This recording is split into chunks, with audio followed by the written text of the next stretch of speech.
Më në fund, për një muaj mund të tregojmë të gjitha historitë e frikshme që duam, sepse ato krijesat e këqija janë të lidhur me zinxhir.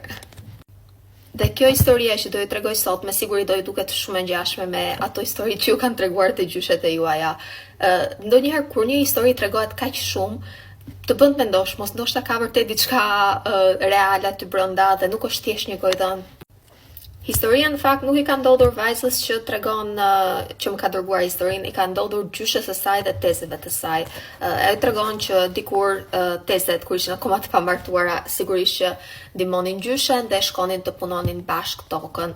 Dhe një ditë vendosin që të mos kthehen në shtëpi sapo të perëndonte dielli, por që të qëndronin dhe të punonin akoma dhe më shumë. Por sapo perëndon dielli, fillojnë të dëgjojnë muzikë.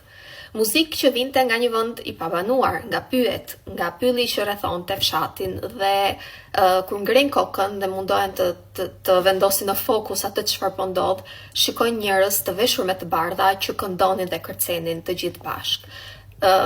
Sigurisht që gjyshja duke qenë më e madhe e kupton që ata nuk janë njerëz dhe i thot vajzave që shpejt të ikim në shtëpi. Gruaja gjatë rrugës për në shtëpi fillon të këndoj sure dhe sa më shumë ajo këndonte, aq më shumë i largohej kjo muzika dhe fal Zotit shpëtojnë dhe asgjë nuk ndodh. Por histori të tilla ku dëgjojnë muzikë nga vende ku nuk ka njerëz, kemi dëgjuar që të gjithë besoj. Unë mbaj mend një rast që ma ka treguar mami im.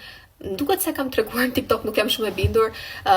Më ka treguar një rast ku tek fshati i saj ishte kjo pema dhe njerëzit natën aty dëgjonin daule dhe muzikë. Dhe askush nuk ishte guximin t'i afrohej pemës për ta prerë, derisa një moment dikush e bën një gjë të tillë dhe ky personi paralizohet.